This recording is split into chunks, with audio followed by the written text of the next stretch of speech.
Jacksonville, Florida, 2013. Home to 8-year-old Cherish Lily Perrywinkle. Cherish was born in Orlando on Christmas Eve to Billy and Rain. Rain called her the best Christmas gift she could have hoped for. Billy and Rain would soon split and move on with new partners, and custody battles would ensue over the years. Cherish was the younger sister of Lindsay, who no longer lived with them, and the older sister of Destiny and Nevaeh, whom Rain had with Cherish's stepdad, Aaron. Everyone said Cherish was a real sweetheart. She was caring, well-mannered, always cracking silly jokes, and was a real joy to be around.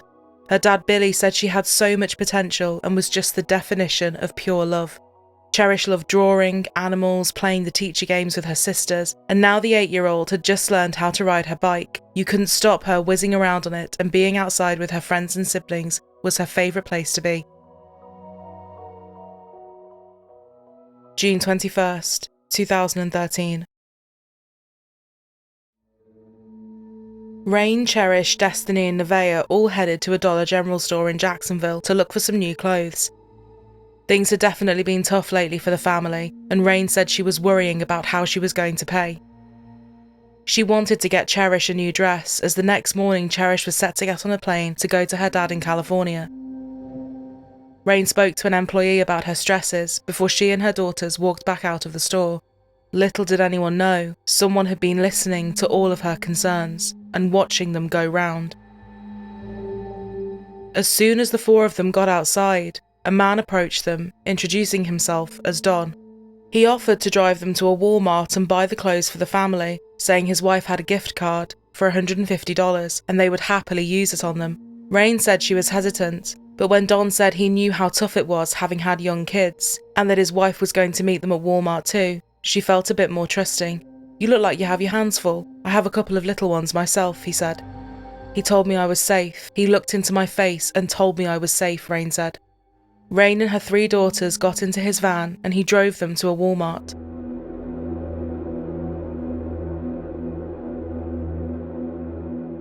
They browsed for a few hours, picking up some pieces of clothing. Rain recalled the only thing he put in his shopping cart was some rope. After an hour and a half, it was now close to 10 p.m. The children were restless and tired, and no one had had dinner. Don's wife had also not materialised, so Rain said she wanted to pay and leave. But Don insisted on buying them all some food from McDonald's located inside the Walmart at the front. Rain said Don mouthed, "I'm going to McDonald's, what do you want to eat?" Before Cherish came bounding over to Rain, asking if they could get the food. Rain said it was still busy around, there were cameras everywhere, and the McDonald's was inside the store.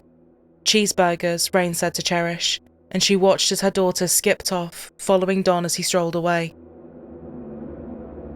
Rain, Destiny and Nevaeh carried on wandering around the store for a bit, before Rain started looking around her for Cherish. Don and her daughter seemed to have vanished. Suddenly, an announcement over the tannoy system: Walmart was closing. She then realised that the McDonald's had actually been closed for ages and went into a panic. She pulled out her phone to call the police, but it wasn't working, so she just started running around and screaming for help. "Call 911, my daughter's been taken," she shouted, but for whatever reason, Rain said no one was paying attention. About 40 minutes later, an employee gave her a phone and she called 911. 911 Robinson. Hi, that Walmart. Winter, I think my daughter's been taken. What do you mean? Taken by a stranger. I can't find her. I met a man today at Dollar General. He saw that I was struggling to buy them some clothes. He drove us here to buy us some clothes, and the only reason I went with him because she said his wife was going to be here. Okay, and she was last seen with this man? Yes, he said he was going to McDonald's, and he hasn't been there because the store is closed right now. I had a bad feeling about him. Okay, how long have you been looking for you? When was the last time you saw your daughter? How long ago? About half an hour ago. Okay, ma'am. What's your daughter's name? Her name's Cherish. And her last name? Periwinkle with a P. I had a strange feeling about him when I first met him, and he took her to the dressing room twice, and I was hoping that she would be okay. and I was looking at the shoes. And I didn't want him to think that I was overly protective. I had a bad feeling. I thought, well, I feel like pinching myself because this is too good to be true. He was giving my 8-year-old too much attention. He wanted her to buy these really tall shoes that were women's shoes, and I told him no. I don't want him to kill her. I should have told him no. Rain said she couldn't remember what Don was wearing or what the license plate was, but he was an older man with grey hair. His van was big with white curtains covering the windows. Because they had all arrived together and Cherish hadn't seemed afraid of him as she walked out of the store, it was possible that many thought he was a relation or someone she knew, possibly her granddad, so no alarm bells really rang with anyone. Just 10 minutes after the call ended, the first officers got there. But things did get off to a slow start, as it would be more than 6 hours before an Amber Alert was issued. Despite everything Rain had said, for the first several hours police considered it a missing persons case, not an abduction. Walmart stores are always well covered by cameras, as was the Dollar General store they were in before, so they were able to build a very clear picture of what had happened. Once at Walmart, the 5 of them could be seen browsing. Don was definitely more on the outside, observing them, following them around, and paying particular attention to Cherish. Wherever she went, he would follow. Cameras then showed Don and Cherish leaving the store, getting into his van and driving out past security. At 11:36 p.m, the police broadcast to be on the lookout for Cherish and the van, a 1998 white Dodge. And by midnight, the be on the lookout had spread throughout Nassau County. An air unit was called out too, and police units were all over the Dollar General store and Walmart. Motels and hotels were being searched, and authorities were sent to addresses of known sex offenders in the area. At 3:30 a.m, they named their suspect. 56-year-old Donald J. Smith, a registered sex offender. Statistically, authorities knew that time was really not on their side, and they brought homicide detectives onto the case. At 4 a.m, the Florida Department of Law Enforcement finally sent out an Amber Alert, and just before 7, Child Abduction Response Team known as CART, or CART, was requested to be activated by homicide detectives, and the offender tracking unit was called out too. Hi, we're calling about a suspicious van over here, a white van. Thanks to a call from someone watching the news, they were able to track down the van.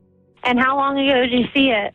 7:20. Yeah, 7:20. It was like that. We didn't know anything until just now. It's not there anymore, but we don't know if he dumped anything because we heard a girl just got abducted from Walmart. All right, and you said it's now gone? Yes, ma'am. But you think he may have, just in case he might have dumped something? Right, we don't know, but just in case, it looked suspicious because it was all the way to the back. And finally, at 9 a.m, officers caught up with Donald. But Cherish was nowhere to be seen. Driver, step out of the vehicle. Face away from us. Keep your hands in the air. Stop. Donald was soaking wet and surrounded by things he had bought from Walmart. Canine officers got to work. Officer Charlie Wilkie took one look at Donald's clothes and loudly said, "Oh my God, she's in the water." Donald's reaction gave everything away.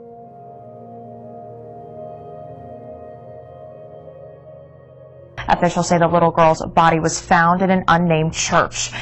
A sheriff's office spokesperson says Smith was taken into custody Saturday morning after officers surrounded his van. Smith was recently released from jail in late May. He reportedly has several previous arrests dating back to 1977 when he was convicted of assaulting a child under the age of 16. WLTV reports investigators are now transitioning the way they're handling the case from an abduction investigation to a murder investigation. For Newsy, I'm Logan Tittle.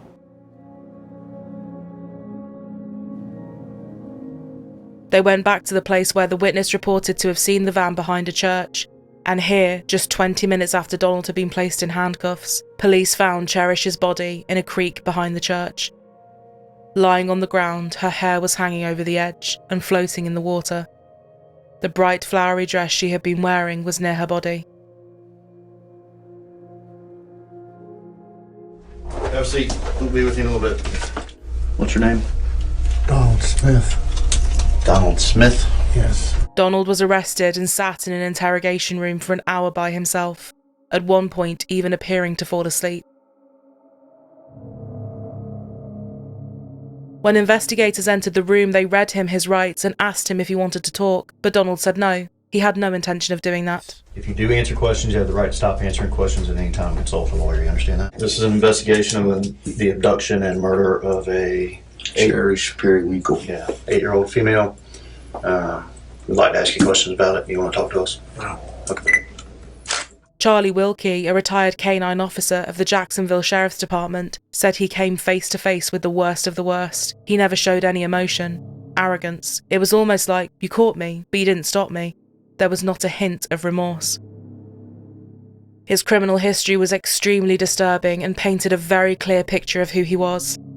He had previous sex crime convictions and arrests, spanning across almost 4 decades, and had been on Florida's Registry of Sexual Offenders since it was created in 2007. Dr. Colino had assessed him and said Donald had started engaging in voyeurism at just 10 years old, and things just escalated from there. Donald said he had been abused himself and had brain abnormalities. Dr. Colino said he has what would be called orbital frontal syndrome, hypersexuality, inability to control inappropriate impulses, poor judgment, recidivism, which means the tendency of a convicted criminal to reoffend. Saying he can't control any impulses, that's too strong. I'm unable to say that, he added. He had been arrested for sexually related crimes in 1977 and 1992. When he was convicted of attempted kidnapping for trying to lure 2 teenage girls into his van, and again in 2009 with various crimes in between. At the time Cherish was kidnapped, he had only been out of jail for 3 weeks, and just a few days beforehand, Donald had met with the police to comply with a state law that requires sex offenders to verify their address once a year. Donald was recommended for civil commitment for sex offenders, meaning he should not be returned to society until considered cured. Just 1% of all sex offenders and predators get this recommendation, and keeping someone in confined treatment after their sentence has run out requires approval from a unanimous jury, but his case seemingly slipped through the cracks. Daniel Monfaldi is the administrator of the Sexually Violent Predator Program for the Department of Children and Families, and said in the statute it says that we're supposed to be looking for that small, extremely dangerous number of predators. As he was about to leave prison in 1999, the state and psychiatrists flagged him as someone likely to reoffend and continue to be dangerous in the future. Donald was sent to a civil commitment facility near Tampa, but for some reason the jury never heard about the state's or psychiatrists' concerns about him, and at the time of Cherish being killed, there were around 650 people undergoing treatment. In 2009, he had been charged with making obscene phone calls to a 10-year-old girl, Christina, and impersonating a social worker with the Florida Department of Children and Families to try and infiltrate her family. He pleaded guilty to misdemeanor charges and served 14 months in jail. Because this wasn't a felony, Donald didn't meet the criteria needed to be re-evaluated. Stephanie, Christina's mother, said, "I wish he was dead. He's sick. They need to electrocute him. 3 weeks after you get out of jail, you've done it again and killed a child." His history with police spanned over 19 pages, and former prosecutor Rick Alexander said, "He looks like he's never stopped. Anybody in law enforcement looks at this rap and knows he's trouble. He's someone we want to put away." He also said he was shocked at how little time he had actually served over the years, considering the crimes. Officer Wilkie said if he got a chance to be out on the street today, he'd be driving by the highway looking for his next victim. He was not going to stop. Cherish's autopsy revealed a horrific set of injuries. She had blunt force trauma to the back of her head. She had been raped, gagged, and strangled so hard she had bled from her eyes. When Rain found out, she collapsed and an ambulance had to be called. Yes, I need to call the rescue. The mom of the baby who just was killed, she needs some emergency assistance right now. Put your hands on the wall and lift your right foot up. Donald was charged with first-degree murder, kidnapping, and sexual battery of a person under 12. The outpouring of love and support for Cherish's family was overwhelming. Hundreds of people attended Cherish's funeral, and it was also televised locally. Almost 2,000 people signed the guest book at her viewing. People that had never met the Periwinkles stopped by their home with groceries. Everyone wanted to help. For friends and neighbours of Cherish and her family, it was a really dark time. Mike Williams, Director of Investigations at the Jacksonville Sheriff's Office, said the way Donald had manipulated the family and taken advantage of people in a tough time was twisted and calculated. They appeared to be down on their luck and he could help them out, Mike said. Rain said she saw him as a good Samaritan that genuinely wanted to help them. Weeks after Cherish's body was found, the state removed 6-year-old Destiny and 5-year-old Nevaeh from Rain and their dad Aaron. The mother of murder victim Cherish Perrywinkle in court, fighting to get her 2 youngest children back. Tonight, for the first time since the state took custody of the girls, their father is speaking out. I'm the daddy. I'm going to take care of them. I'm going to do everything I can to take care of them and be their daddy. Today, Judge David Gooding held a hearing to begin deciding the girls' future. They've been in state custody for the past month. At one point during the proceedings, attorneys for the state and attorneys for the children made a routine request to have the judge asked Rain Periwinkle to submit to a drug test. The judge agreed. After the hearing, she went to the drug testing room in the courthouse for the test. The results were not disclosed, but attorneys for the state say the last time she was tested, she passed. Tonight, only on 4, the girl's father spoke with Haley Winslow and said how much he misses his daughters. Haley's joining us now with this interview. Haley? Aaron Pearson says life without his little angels is painful. I've never been without them. I've never been in one day without them. It's very, very hard. Very hard. Yeah, I think about them every day. You know, there are pictures on my phone. It's very hard.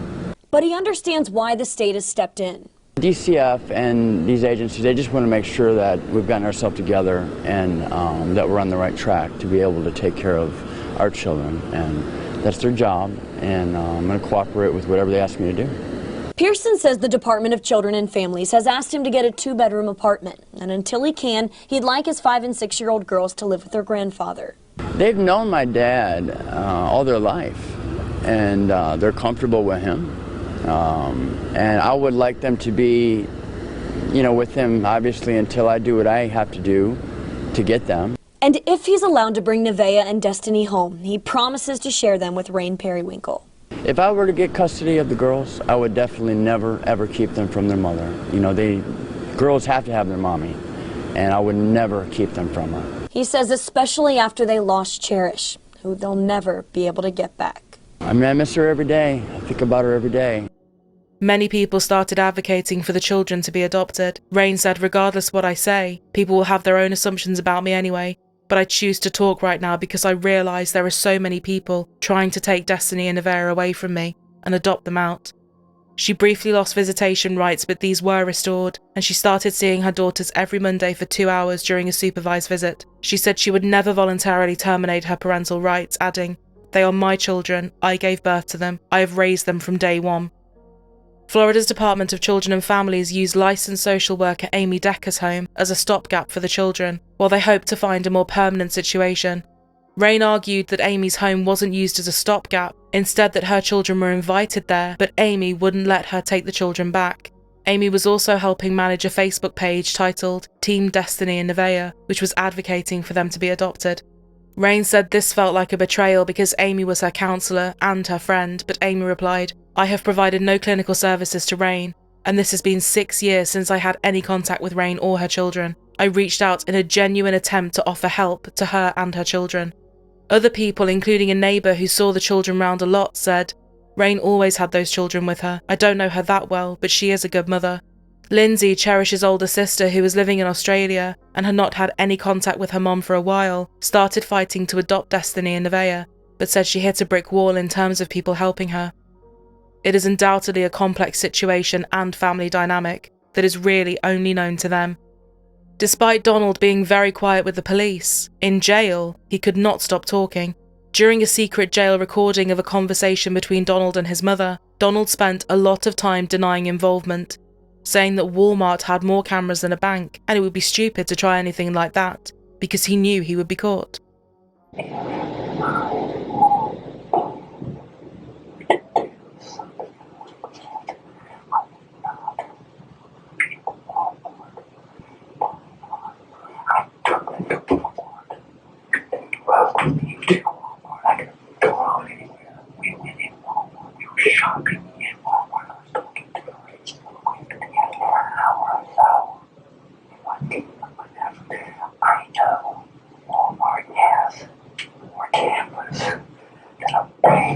You crazy.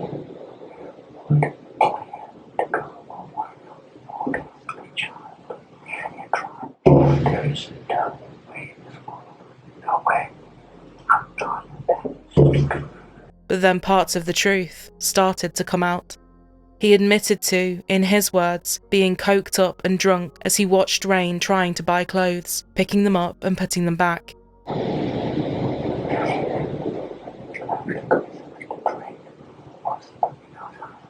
So I went outside, smoked a little bit, and she came out.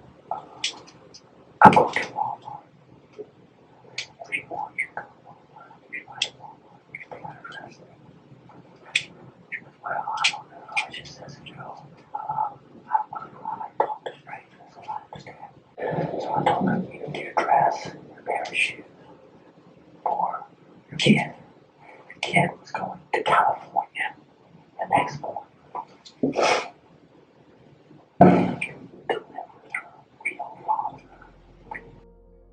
He told his mom that he got them into his van and described a chaotic ride to Walmart, claiming the kids were out of control.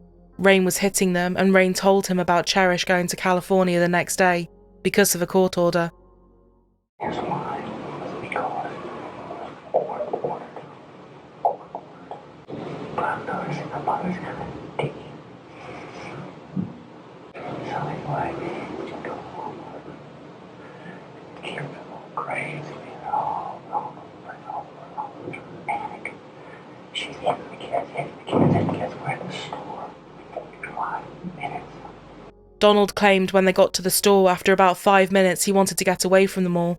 Something that was clear from looking over the cameras was not true. He said he then left them to go and get food because Walmart was closing, but Cherish wouldn't stop following him, despite him telling her to go back to Rain. He said she was attached to him, and he was afraid of her when she started trying to get inside his van. Oh God, I'm not going to get away from these people because now I want to ride home. I want to ride home. I'm sure. So anyway, the little girl, Cherish, I'm walking out, she comes up. And I said, no, go back there with your mom. She goes, I'm going with you. McDonald's. I said, no, go ask your mom if she wants something to eat. I've been crying away, I'm trying to get away. She comes running up. And I'm panicking. Now I'm a sex offender. Donald said he drove around for a while trying to find someone to hand Cherish off to. He then said he started shaking, knowing that for a child to be in a sex offender's van was like setting himself up. He knew he was in trouble, but she had been pursuing him, he said. Oh, girl, out of the parking lot of my truck with security right there. Her mother is inside. My mind starts to freak. I'm shaking because now this is kidnapping. You know, girl, shit, I'm afraid of this girl. I'm panicking. And I'm thinking, okay, I'm gonna start my van and pull up to the door. And I'm thinking, holy shit, I don't know what to do. In my mind, it just went boom. He never admitted to assaulting her, saying he wasn't attracted to young children. I don't view children as sexual objects. I don't view them as sexual objects or sexual partners. All I know is that I snapped. But he thought the only way out was to kill her. My mind just left me, he said over and over. All I knew was, you gotta go, you have to go, I don't care how, you've gotta go.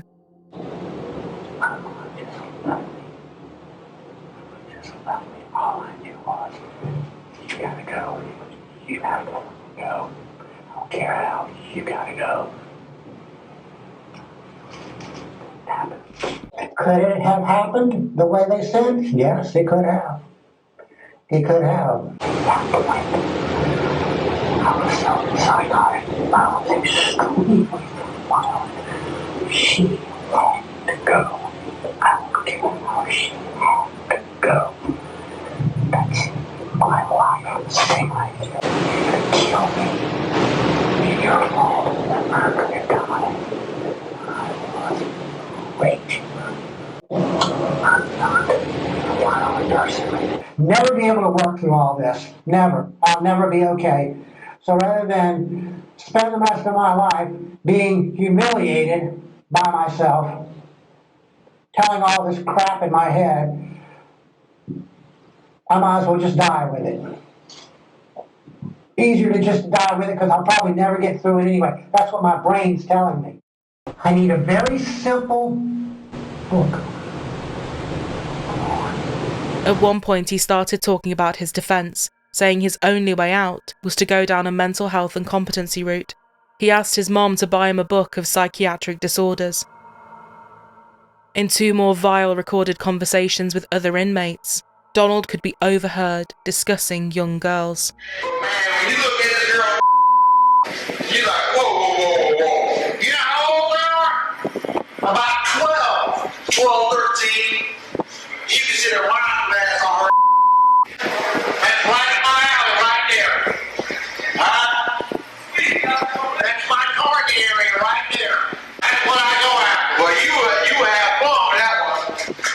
Yeah, I like to run into her at Walmart. Donald pleaded not guilty and his defence team filed a motion to change venue, saying that the widespread media coverage had painted Donald as a monster who was guilty beyond doubt.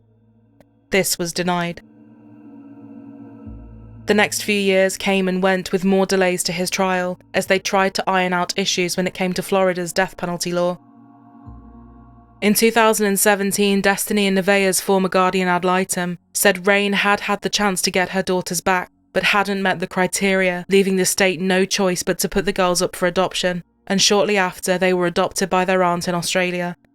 Destiny and Nevaeh Perrywinkle are now living in Australia, and these are her new parents. Going to Australia, starting a new life with family, that's the best thing for them. Patricia Parker says after Rain Perrywinkle didn't complete a case plan to get her kids back, the state had no choice but to place the kids up for adoption. She says they typically seek family members, which worked out in this case.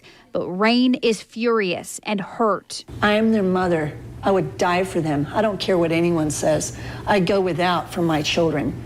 And there's just so much that's not being said right now. Rain says she hasn't spoken to her sister in years and believes the only reason her sister and husband got married was to take the kids away from her. If you can't take care of your children, would you rather your children be in foster care or with family? Periwinkle says she wasn't given a fair opportunity to prove her ability to take care of the girls. She says the last time she saw them was during visitation last March. She says she told them she would continue fighting to get them back and feels she was shut out of the process when she lost her parental rights. I wish they would just feel for one day what they've done to me. And it's not all about myself. Cherish is the biggest victim in this, okay? She's the biggest victim. But because I'm her mother and I'm the adult, I'm the one that has to do these interviews. I'm the one that has to go to court hearings. But Destiny and Nevaeh Perrywinkle, they're victims in this too. Rain and Cherish's dad, Billy, had been over for years, but their custody battles had been tough. Billy's attorney said, "I do believe personally that the mother is criminally liable, but that's something that the state has already made a determination on. I've been fighting for custody for this little girl for the past 5 years. For it to end this way, it's just the most helpless feeling you can ever imagine." He added that they would not pursue legal action against Rain and said Billy was ready to move on with his life as best he could. Rain said after Cherish was murdered, she was unable to keep a stable job and was often turned down for work because of who she was, saying people blamed her. She said on top of all of that, she was in a really dark place when it came to grief. Finally, in early 2018, Donald's trial would begin, and it was an emotional and heightened one from start to finish. The state opened by saying Cherish Perrywinkle was 8 years old. She weighed 67 pounds. Separated from her mother, from her little sisters, from all she knew what was safe in this world, she spent the last petrifying hours of her life with him. Cherish did not die quickly, and she did not die easily. In fact, hers was a brutal and tortured death. You will be changed at the end of this trial. The state's first witness was Rain. What did he say to you when you walked out the front door of the Dollar General? "If you really want that dress, I'll get it for you." He got snappy with me because I wouldn't get in the van. I quickened my pace and I looked through every aisle at the register. There was no one there. Could you find Cherish? Well, I felt foolish after that. I thought I was just being paranoid. Ma'am, when your daughter followed after this defendant towards McDonald's, was that the last time you ever saw your daughter alive? Yes. Donald's defense attorney said to the jury that Rain made poor decisions getting into the van in the first place, and said she would cross-examine her. But after her testimony, Donald, for whatever reason, told his attorneys not to go ahead with the cross-examination. He surprised his attorney today by telling her not to cross-examine Cherish's mother, saying that she'd been through enough.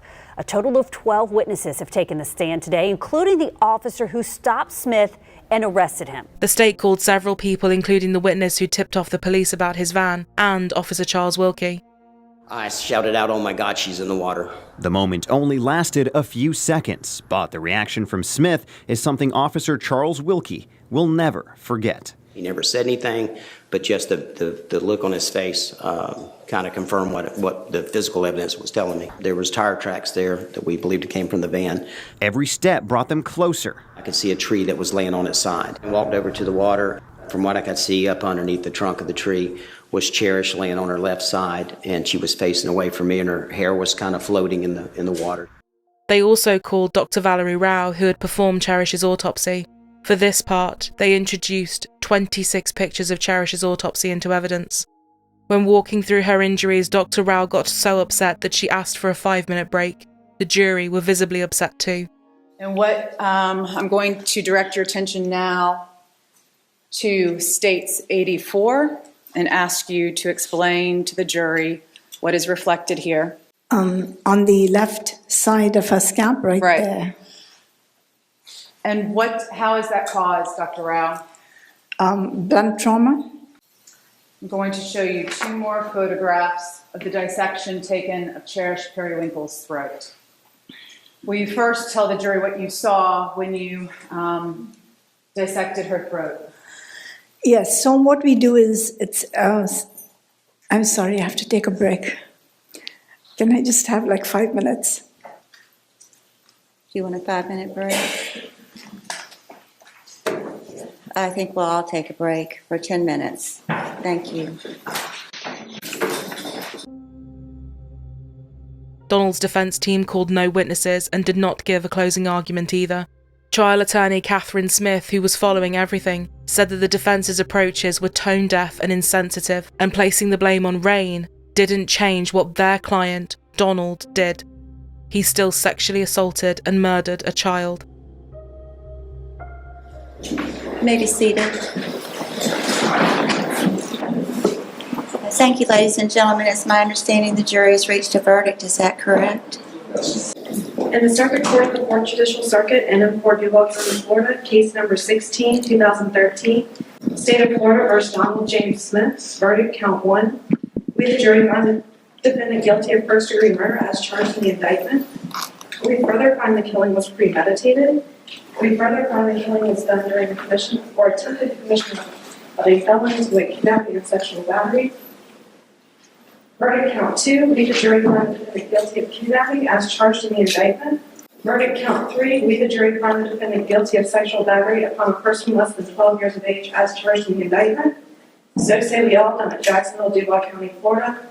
Signed the 4th person, February 14, 2018. Okay, thank you, ma'am. After just 19 minutes of deliberations, the jury unanimously found Donald Smith guilty of kidnapping of a victim under 13, sexual battery of a person under 12, and first-degree murder. By special verdict, they convicted him of both premeditated and felony murder, with kidnapping and sexual battery as the underlying felonies. It was now a question of his sentence, and as this was Florida, it was either life in prison or the death penalty. More testimonies then followed while everyone tried to weigh it up and look at any potential mitigating factors. Testimony from a woman called Carrie Ann really showed yet again that Donald was someone that was and always would be dangerous. I was slipping and I was so afraid I was going to fall out and he was going to find me. He said, "I know you're in there, you little bitch, and I'm going to find you." He had attempted to kidnap her when she was just 13 years old. She had managed to escape, but it was a traumatic ordeal that had left a huge scar.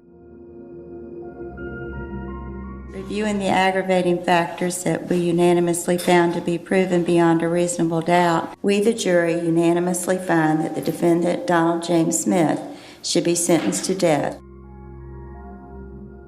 Donald was sentenced to death.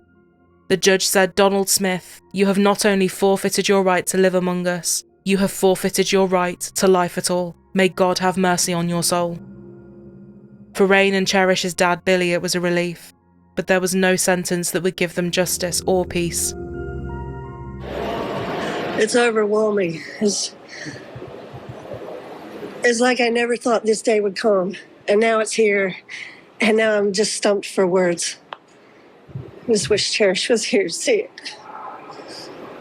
I want to strengthen laws keeping predators locked up where they should be, so they don't have the chance to keep getting out, to murder children, to lure parents such as myself that were naive that day, that I wasn't thinking straight. I had 3 little children. I was by myself. I had no clue he was a predator. He was let out for 21 days before he did this. The police knew who he was. We as a community did not know who he was. No, it's not justice. The legal system works the way it works. But he's been living for 5 years after the death of my daughter. And he's going to be living until the death penalty is either done or whatever the case may be. And that's not justice. She didn't get that option to live those many years. After Donald's sentencing was decided, the emotions and heightened feelings spilled out onto the streets. Anti-death penalty protesters gathered outside the courthouse, and Rain, along with many others, confronted them. This is a difficult case for all of us here. An innocent child lost her life. But taking Donald Smith's life or anybody else's life will not bring Cherish back. Don't keep him alive so he can keep getting out. It ends now. Thank you, everyone, for your support. I couldn't have done it all without you. This is for Cherish and other victims out there. The Bible says an eye for an eye, tooth for a tooth. Some jury members spoke to the media too about the toll the trial had taken on them. The emotions were just, it was thick in the room. We all need to vent here pretty quick because a lot of us, we're just ready to explode. As me being a mother and a grandmother and having grandkids at that age when that happened, I couldn't imagine if anything like that happened to one of mine. A white van, or you see somebody walking down the road that's, with a kid, you're going to look twice. Could that be the next Donald Smith? When they first went into deliberations, however, about 4 jurors were leaning towards a life sentence. A couple of people were on the fence line of saying, life in prison. Should be sentenced to death. There's sick people in the world, and that's why they have the death penalty, because they don't need to be on this planet anymore. They don't plan or ask to see these things, and I knew how it had affected me, and I've seen these things. So we wanted to prepare them for what they were about to see. In 2021, after an appeal, the Florida Supreme Court unanimously upheld Donald's conviction, saying the evidence of guilt was overwhelming. Almost exactly 1 decade after 8-year-old Cherish Perrywinkle was kidnapped from a Jacksonville Walmart and murdered, her killer's death penalty case is returning to a Duval County courtroom. Donald Smith was not in court today, but his legal team told a judge that his original attorneys made mistakes at his 2018 death penalty trial. Unbelievably, in 2023, nearly 10 years after Cherish was killed, her case will be back in the courtroom when a judge agreed to grant a hearing after Donald's new lawyers claimed that his original trial attorneys were ineffective. They said that his lawyers didn't remove a juror who may have been biased and didn't follow proper procedures to select the jury. Rain Periwinkle watched as her daughter's killer, Donald Smith, entered the courtroom. One of Smith's original lawyers, Julie Schlatt, spent the most time on the stand taking questions on jury selection and why she did not advise Smith to take a plea deal instead of going to trial. We certainly knew, as Mr. Smith did, that we were not going to be successful in being in guilt phase. Correct. But it was rather than expressing remorse and trying to take responsibility, his decision is go to trial. Yes. Smith's defense argued that the original jury members were not thoroughly vetted. This because during jury selection, one candidate in a questionnaire had answered yes to if she formed her own opinion about Smith's guilt, but she later crossed out the answer and put no. It just looked like a simple mistake, and she came across as a decent juror, and we went with it. So you never asked? I don't believe we did ask. During the initial trial, Schlatt and Fletcher did not cross-examine Cherish Perrywinkle's mother. Today, they defended that decision, saying it was Smith who made that request. This was definitely a case, if we were going to be successful, we were going to have to get hopefully one or more jurors to believe in Mr. Smith. Me fighting with Miss Perrywinkle was not going to move that in our direction at all. It was also revealed in court today Smith wanted the court process to last as long as possible. The prosecution said regardless of the potential jury member, he was convicted on a substantial amount of evidence: DNA, witness statements, CCTV, and phone data. It was such a clear-cut case, the fact that anyone was even challenging it was insulting and ridiculous. The state also reminded the court that Donald had never had an issue with his attorneys previously, even complimenting them many times after the trial.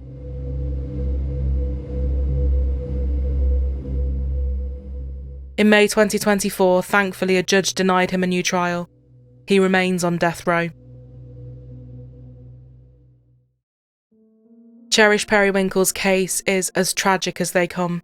A defenceless 8-year-old just out shopping with her family, ready to fly out and see her father the next day. One can only imagine the fear she must have felt when she realised she was in the van of someone that was not there to help her family. He was actually a monster. If her mom felt she could trust him, then Cherish clearly did too. This part of the case is definitely complicated to unpack and understand, and people are conflicted. Many say that mistakes were made that night and Rain's guard should have been way further up. Others say Donald saw an opportunity to take advantage of a family in a tough situation that needed help. This case also points towards failures within the system and people slipping through the cracks. Unfortunately, something we have seen time and time again.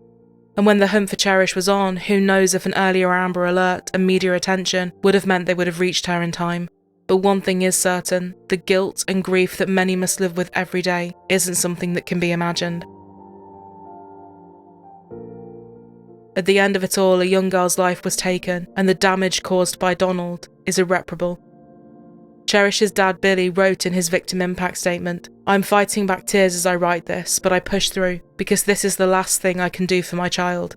I never really believed in angels until Cherish came into my life, and I never really believed in monsters. I do now. And the little time that I had with her on this earth was precious to me.